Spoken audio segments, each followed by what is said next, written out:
Federal Labor has promised a vote on a National Integrity Commission by the end of this year if it wins the federal election. Key points. Anthony Albanese says a National Anti-Corruption Commission would be a priority if elected. Anthony Albanese says a National Anti-Corruption Commission would be a priority if elected. The opposition leader says Scott Morrison has no intention of honoring promise to deliver National Anti-Corruption Commission.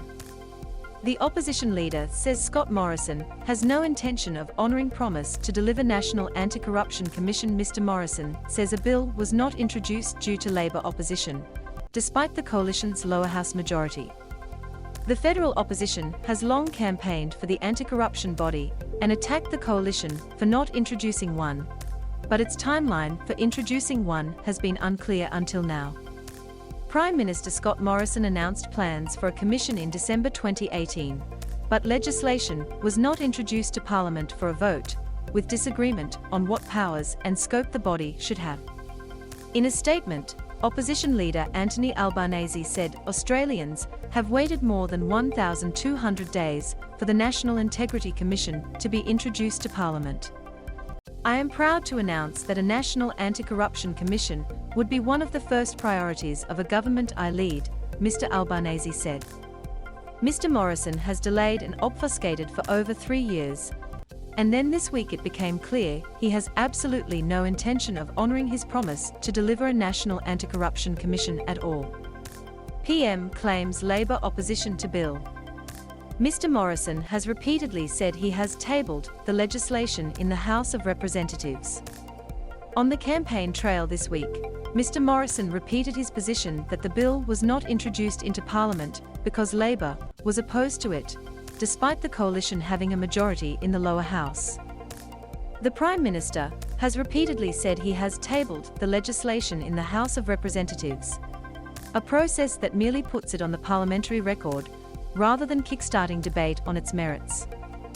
On many pieces of legislation, I don't go through theatrical exercises in the Parliament, the Prime Minister said.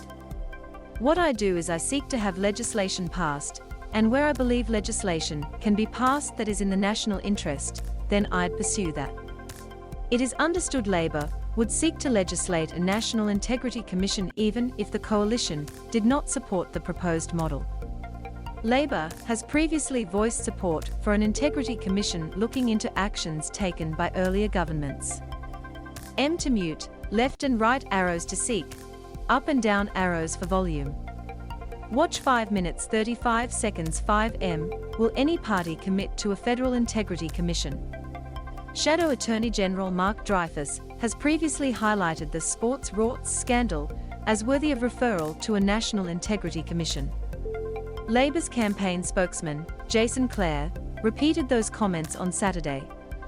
Think about all the scandals we have seen from this government, the reporting of $100 million of taxpayers' money with sports rorts, the allocation of money for car parks at railway stations that don't exist, Mr. Clare told News Breakfast.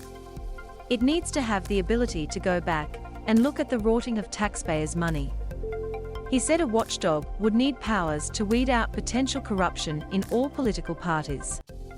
It needs to look across the board. I am not afraid of that, he said.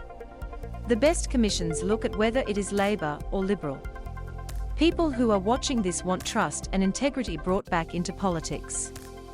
M to mute, left and right arrows to seek, up and down arrows for volume. Watch 4 minutes 54 seconds 4 minutes and 54 seconds the key battlegrounds in the 2022 federal election.